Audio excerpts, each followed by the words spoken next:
Dany gets engaged, Stannis goes a-marching, and Jorah should probably invest in some moisturizer. Tonight we're talking about Game of Thrones 505 Kill the Boy on What's on the Box?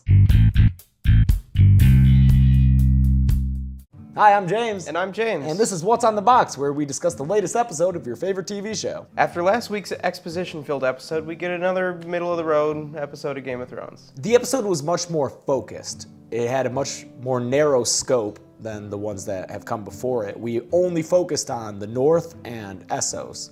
We left King's Landing entirely alone, no Dorne, just a lot more honed in than previous episodes. And while I usually really like that and welcomed it in the case of, say, Winterfell, in other cases it just seemed like they spent more time to repeat the same information, like at the Wall. The Wall was a big disappointment. It just felt like wheels spinning for Jon. He repeats 3 times his point about winter is coming and the White Walkers with it, and it doesn't seem foreboding or threatening by that 3rd time. There's a difference between repetition for effect and redundancy, and Jon's point in his storyline felt more like redundancy. At least we had Stannis continuing to show personality.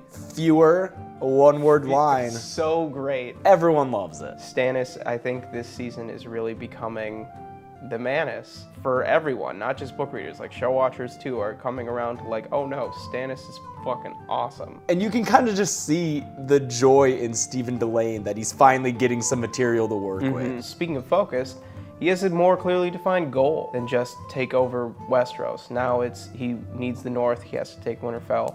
That's his goal, and he knows it.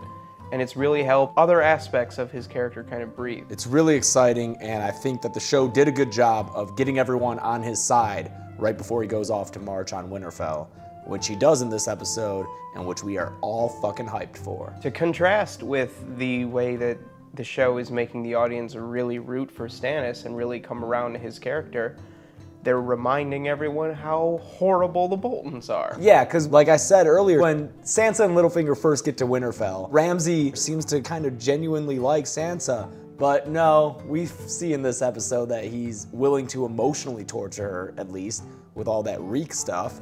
And how soon until that becomes physical? But I don't know. I feel like Ramsay almost found a loophole with the emotional torture. He did tell Littlefinger that nothing bad would happen to her. I don't know. I feel more concerned for Sansa after this episode and those dinner party theatrics than I did when she first got there. There's potential, though. There's potential that Ramsay's kind of mind games could be a way for Sansa to kind of triumph. It could be setting up a good Sansa moment where she's not going to let that stuff affect her, because she's been through so much now. I mean, once you sit through Cersei's mind games. Yeah, between Cersei and Joffrey, this is old hat.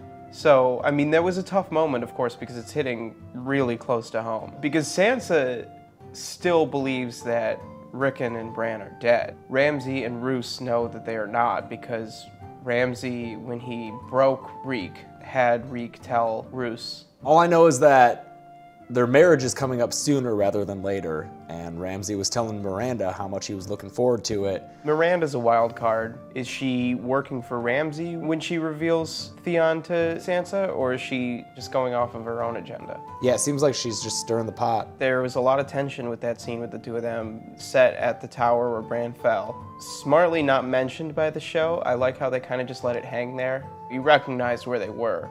Yeah, I think they used the same camera angle, yeah, and that's enough. It's a visual reminder. Sophie Turner had some awesome moments at that dinner. Just Sansa's little beats are so fun to watch. But everything is done in a quiet way, which calls to mind kind of this style of Littlefinger. You go back to the small council scenes that Littlefinger was part of, nothing went unnoticed, and he would react to things, and we'd get those kind of reaction shots. And now we're getting those same kind of reaction shots with Sansa, where she's hearing everything and nothing is going unnoticed. And from an acting standpoint and just putting characters together, it's a nice contrast to Ramsay's scenery chewing, which is also enjoyable. Ian Rayon, sorry if that's not right, Super Welsh. is having a great time with that character. And even though he is a despicable person and I can't wait for him to get killed, it's so fun watching him in the meantime. It's like Joffrey or Tywin. That's a really great comparison because both Joffrey and Tywin were ruthless in their own way, but one was much more flamboyant about that, and that's exactly Roose and Ramsay. Roose is so quiet in his madness. You forget that he is a horrible person. Yeah, unendingly cruel. And we get a reminder of that in his matter-of-fact delivery of the story of Ramsay's conception, which was horrifying. Raped his mother below the hanging corpse of her lover. It's so funny to me that that scene is such a direct parallel to Stannis' scene with Shireen last episode. Yeah. They're about to be at war with each other directly. So I think the show is telling you which one to root for when it's like, look at the way these fathers love their children. Another scene between parents and children. Dany has a wonderful moment where she gets a little bit of vengeance. Yeah, is it wonderful though? It's wonderful to watch. It's wonderful to watch, but it's exactly against what Barristan advised. It's a very emotional response from Daenerys, who abstained from those kind of emotional responses, and she did what was just, and that's what she's been trying to do, but here she just throws a guy to her dragons without any kind of trial. Barristan would caution Dany against the kind of pitfalls that befell her father, Mad King Aerys, and the type of impulsive acts of violence that he was known for. It was what drove Jaime to kill him. She just sticks him down there, and she says even, some of you might be innocent, some of you might be guilty, it doesn't matter. Clearly she's lost without Selmy because she's now asking Missandei for advice, which, I mean, I don't want to belittle Missandei, but not exactly like a world-weary advisor. At least Missandei invites Dany to do some kind of soul searching, and that gets us to our kind of surprise proposal. It's obviously not anything out of love. No. She visits him in the cell that he's being held in. Where he's groveling. I mean, he's not having a very attractive character moment. No, I'm surprised like snot wasn't coming out of his nose. Right. It's probably a smart political move. Yeah, she caves a little bit though by reopening the fighting pits, but she does it on her terms. Again, I think a smart political move. I think between those two things, she might have a easier time. Might see less of the Sons of the Harpy. I wonder what that's going to do for her purpose though. She's had this very righteous quest of the champion of the people, and now that she's compromised, what is that going to do for her kind of zeal? What is that going to do for her cause? What's she going to really be fighting for? Now she really will have to learn to rule. In a way, it's kind of like Tormund. Everything that Tormund has been doing pretty much his entire life has been in opposition of the Night's Watch. And now when Jon offers peace, what does that mean for his purpose? And I think that's one of the big dangers that Jon's going to run into with the Wildlings if they do go for his proposal to settle in the gift. What are these warrior people going to do when there's no war? What's Dany going to do when there's no cause? One other thing that we did get in Meereen was that stupid fucking love story. I hated it. It's so bad. I actually timed it the second time I watched the episode. Yeah. And that scene is only 2 minutes long, but it feels so much longer. It's 2 minutes we could have spent with literally any character. Any other character. 2 minutes of Gendry rowing by himself in the ocean would have been time better spent. It just seems so pointless. There's two such minor characters. It just seems like such a soapy kind of thing. It's a very TV show thing, which is unfortunate in a show of this caliber. Okay, if you like the love story between Missandei and Grey Worm, let us know in the comments below, because we don't understand. Yeah, it's not in the books, it's a show creation. Maybe we're biased against it because of that. I don't think so, because there are plenty of other things that this show has changed that I've really enjoyed, and this is not one of them. Because why? It's just setting up for when one of them gets killed, the other can cry, and we're supposed to cry with them. Next week on The Walking Dead Westeros. The last thing in Essos is the last thing in the episode, and that's Jorah and Tyrion. That was a good suspenseful scene. We got dragons, we got stonemen, and we got some delightful backstory about Valyria, which is kind of like Atlantis, right? It's more like Rome. I think maybe it's a combination of the two, but I mean, I don't think that it was an accident that one structure that they passed underneath looked like an aqueduct. Yeah, and they mention how long until we have cities that look like this again, which is a very Roman thing. I think especially when you look at the kind of, Middle Ages type setting of Westeros, and then compare that to this vast Roman or Greek type civilization that fell due to some unknown tragedy called the Doom. That's the sort of Atlantis part, which is really interesting to me, the Doom of Valyria.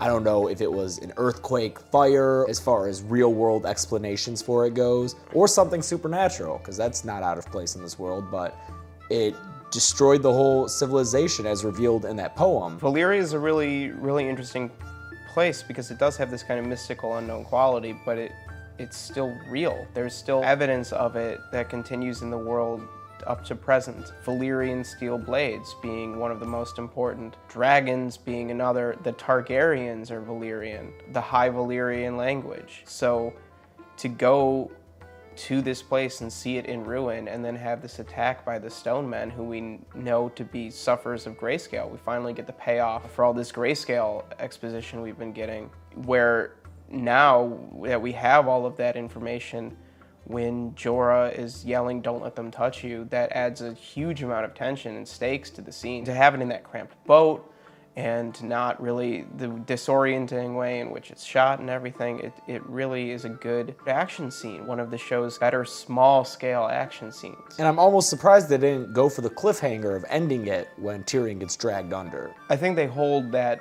beat on Black just long enough, where you're waiting for credits, and when it comes back to Tyrion opening his eyes to see Jorah, it's a great moment. It's an elation that he's saved and he's okay, and we think everything's gonna be okay, and we think that now there's an understanding, there's a shared experience between Jorah and Tyrion that brought them kind of closer together. And I really liked kind of now that they've opened up, that they have a little bit of a banter kind of going, but then that reveal of Jorah's grayscale.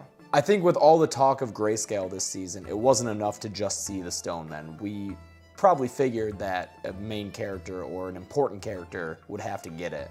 And it wound up being Jorah, just to make his story even that more tragic. His desire to get Tyrion back to Meereen has this extra layer of his time is limited. What is he going to do with the time he has left? He was already desperate, as Tyrion pointed out, but now that he has a death sentence, what is he gonna do? Well, I'm sure we'll at least check in with Tyrion and Jorah next episode, although the preview looks like we're gonna get more Winterfell and more Arya, some Dorne. Dorne, for sure. The episode is called Unbent, Unbowed, Unbroken, which are the Martell words, just as Winter is Coming is the Stark words, and evidently the only lines the writers can write for Jon Snow. Until then, I'm James. And I'm James. And this has been What's on the Box? Is the viewer ready to give up 4 seconds of their time to subscribe to this channel? A content creator and a loyal subscriber. You have no idea how awesome that is. You should subscribe to this channel. If we keep making episodes, will the viewers of this video subscribe to our channel? Your grace, I live to subscribe.